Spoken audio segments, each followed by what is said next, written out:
Hello everyone and welcome to this month's YouTube collaboration with the creative design team. And we are focusing on this very exciting book right here. It's our volume 1 12 by 12 sketchbook with a whole heap of sketches in here. There are 42 sketches in total. And what we're doing this month is each picking a sketch from the book to do a scrapbook layout. Some of us might pick the same sketch. We actually didn't discuss which ones we were going to do. So it's going to be interesting to see what we all choose and how we interpret the sketch. I've chosen to do this sketch here with the diamond pattern, and as you can see, every single piece is labeled and there are cutting directions for you to follow. So you can follow the sketch exactly as planned, or you can change it up to add your own style. You can see this has got some floral elements here and some butterflies there where suggested embellishments can go. And each of these diamonds here, which are actually squares rotated, are coloured with different shades of grey so that you know what sizes, and it stands out nice and clearly on the sketches. I've decided that I'm going to use this Sweet Memories paper. This is from the card making kit.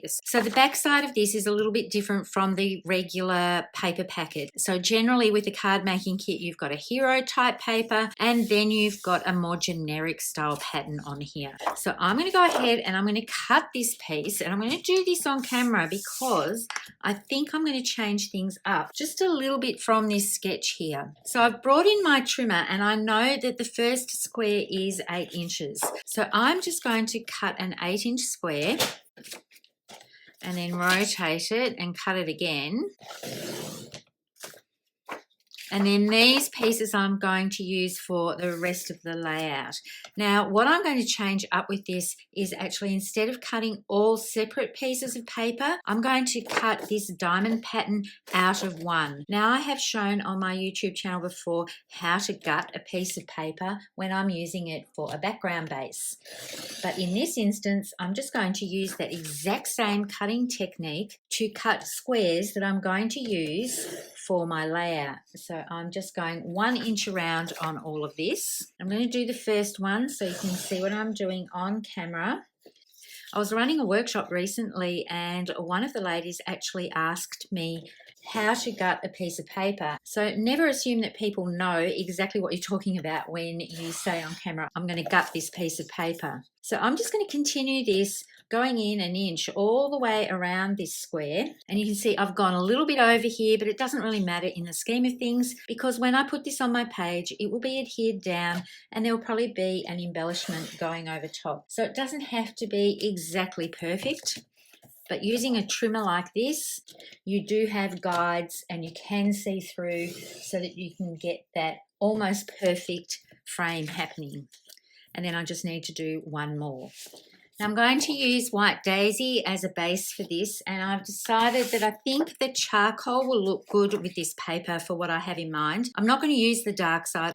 I love the fact that Close to My Heart cardstock has 2 shades. So the darker side is always the true colour, and then you get the lighter shade as well. So it just increases your options with your colours of cardstock. I'm just going to place it here for now, and then I'm going to bring in my diamond elements. Now what I'm thinking I could do is actually alternate the patterns, and you can see how my squares are slotting in. So I have this sage pattern and then I have the collage type pattern, but I'm not too sure about this sage pattern with the charcoal. So what I might do is actually have it all the same.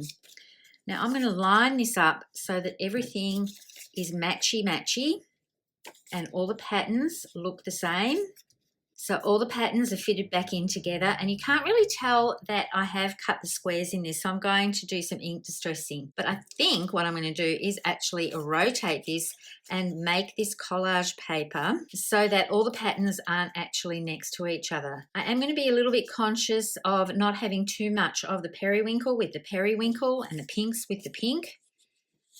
And I'm thinking that I might do it like this. But once again, you can see this is just blending into each other. So I'll just move my mat aside and I'm going to bring in charcoal ink and a blending tool. I'm just going to ink up this small square. I think the charcoal is just a little bit softer than black. And I'm just going to pop that in there and see how that looks. And I really like how that just lifts it. So now what I'm going to do is go around all of these and give them a little bit of charcoal ink. and you can see I'm not quite getting into the corners there, so I am having to bend the papers just a little bit just to get into the corner, and I can bring in my sponge dauber just to get into the actual corner of this. I don't often use sponge daubers now that we have these blending tools, but they do help when you're trying to get into a little crevice here. I'm just going over top of the paper just slightly, just to add a little bit of ink into that corner. So I'm going to keep doing this for all of these patterns, and then I'm going to come back and show you some other treatments I'm going to do, because I'm finding this charcoal is just a little bit flat. So I have a treatment in mind for that. I've dry fitted everything back together here, and you can see what a difference inking over all the edges makes to this, and the papers are not blending into one. My cutting for this is a little bit different from that suggested on the sketchbook, but I wanted to make this work with just one pattern piece of paper rather than layering up different patterns over the top of each other or different color cardstock. I already have a photo mat here. I've cut a 6x4 piece of charcoal, and then I've trimmed down my photo placeholder, and when I put my photo on here, I'll trim that down even more so that the white border will show. And as I said before, this little piece of charcoal here is looking a little bit flat. So I'm going to give that some texture, and what that will also do is bring in the white background piece here as well. I'm going to do some score lines and some sanding, and I want the raised area with the sanding on this light side. So I'm going to flip this over, and then I'm going to score at 1/2 inch measurements down the length of my 4-inch piece here.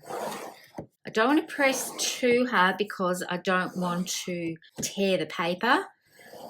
So I'm just using a medium amount of pressure, and I went a little bit harder then. See how the white core is showing through. So this is another reason why I love Close to My Heart cardstock. Also has a white core, so you can bring that color out as well. I'm going to bring in a piece of scratch paper here because I don't want to damage my Versamat with my sanding block. And you want to be careful also if you do it on your all-purpose mat. If you rub sandpaper over the top of your all-purpose mat, you could rough up that as well. And we want that to retain its slick surface so that it is easy to clean. So I am just going over this quite lightly, and I'm going to get a little bit of fluff. You can see that happening here. And I don't have to worry about damaging anything because my white scratch paper is going to protect it. This is a technique that I haven't really done terribly often. I don't think I've ever done it on camera either, but it creates the perfect look when you want to soften something up or bring some more texture to your layouts. And you can also do this with the pattern paper as well. That will have a white core if it's Close to My Heart pattern paper. So I'm just going to bring in a cloth and wipe off my Versamat. I'm just going to pop this back under here just to see if I like the look of that. And I think that just adds the right touch. Now for this layout, I have gone into the Sweet Memories digital art collection, and I've cut a couple of items from that. I'm going to bring in the catalogue so that you can see the items that I've used and the changes that I have made to a couple of them. This one here is actually a piece from the card. I will bring that right up to the camera, so I'm hoping that you can see it. The sentiment inside this little Polaroid frame area says "Miss your face," but I didn't want to put that on my scrapbooking layout. So I sliced that away with a square, and then I typed up my own title here, Good Times, and I've used the font called Thick that I've got from Creative Fabrica, and I've put that in, and then I've welded it to that frame there. So I'm thinking this one is going to go around here. I will need to adhere it, and you can see I wasn't quite careful enough when I took it off my Cricut mat, but when I glue that down, nobody's really going to know. And then I've also used the camera, and it's from this card as well, and there is a flourish that comes out of it. But what I've done is just use the overlay part of the camera, duplicated that, and then used the contour tool to hide all the contours so I get a solid piece. Because this had a flourish coming out of it, I wanted the flourish to be a different color. So that is why I have just used the top of the camera and created its own little piece. Now you can see when I peeled this off the mat, I've got a little bit of white there, so I'm going to show you a trick with that. When I cut dark cardstock, I always mirror it so that the piece that I want to show is face down on the mat, and it does help with all these little white tick lines. lines. So you can see, I'm hoping you can see those there. Maybe I'll bring this up so you can see.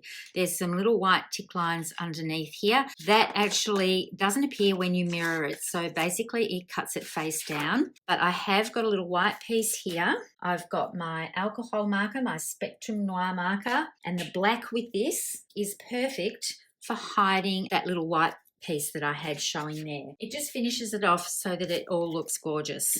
So I think what I'm going to do is have Good Times coming off this way.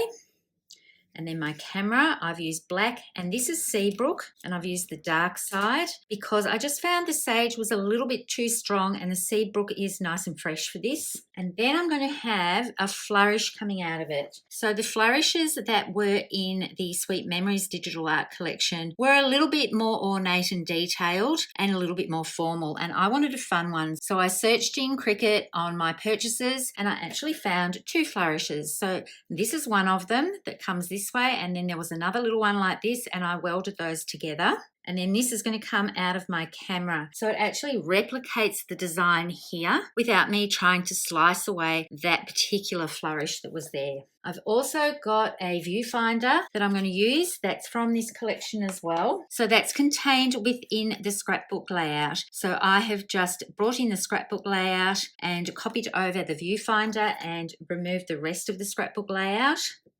So I'm thinking I might tuck this under here, and I've got another flourish that I'm going to have coming out of this section, wrapping around the edge. So let me just tuck this and work out how I'm going to have it.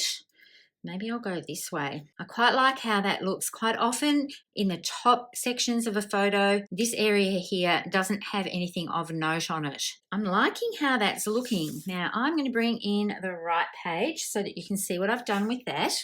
I have gone ahead and assembled most of this. So you'll see in the sketch here, there are 4 squares coming down, and I've used the same pattern paper and cut the squares, but instead of using 4 squares, I have cut 5, and I've overlapped those slightly, and I've inked the edges with charcoal ink just like I did with this one. And instead of having this as the base page, I've cut another strip of charcoal and given it the same treatment with the scoring and the sanding here. And then I've used a strip of this pattern paper to finish this piece off. Now I wanted a journal box on this, and once again I've gone into the Sweet Memories collection and I've used this one here to create a text box, but instead of having Good Times I want to be able to write on here. So I've just got these 2 elements here. I'm not sure if I want to tuck that down here or if I want to overlap it a little bit on my photos. It might actually look nicer overlapped on the photos. I know this looks like it's white on white, but when my photo's on here it will be a nice contrast between that.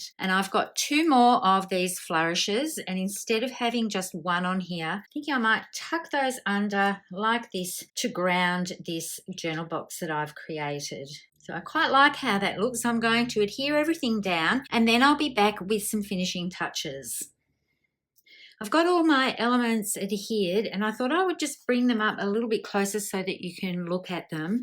I did recut this on my Cricut. Not only had I torn that little section here, I also had trouble removing it from the mat for this little piece here for the extension of the T and the dot of the I. So you do have to be very, very careful when you're cutting very fine elements like this. And I'd recommend that you have a fairly new Cricut mat when you're cutting items like this, especially when they've got fine little details. A sticky mat will give you better results when you're doing something like this. You can see I've put some dots on here. I have used the Silver Bells dots. Now these are no longer available, but I do love the white ones, and I know I've spoken about those before. I have a couple of packets left. I'm going to be very sad when I run out of these little white ones because these are my favorite dots ever, I think. I know they're white, but I love how they add just the right amount of accent to a page like this, and it just finishes off the flourishes. The camera I have popped up on foam tape, but everything else is adhered direct to page. And what I decided to do with the viewfinder was actually cut it. Now I haven't cut it quite equally in half, but I thought it was a little bit of a waste to have all of this section tucked down underneath this photo, and I wanted to bring in some of the Seabrook paper over to the right side because I didn't have any element with that on there. So now that I have the white, the black and the Seabrook on here, just like I do on the left page, it makes it more cohesive.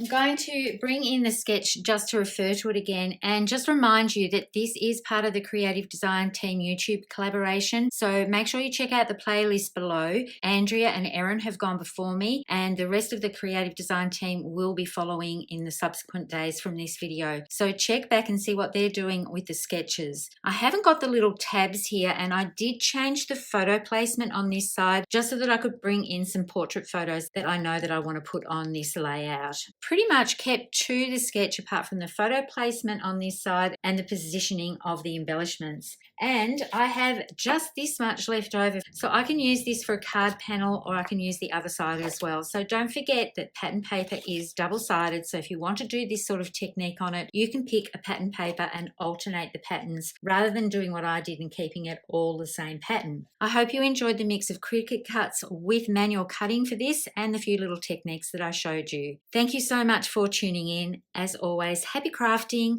and bye for now.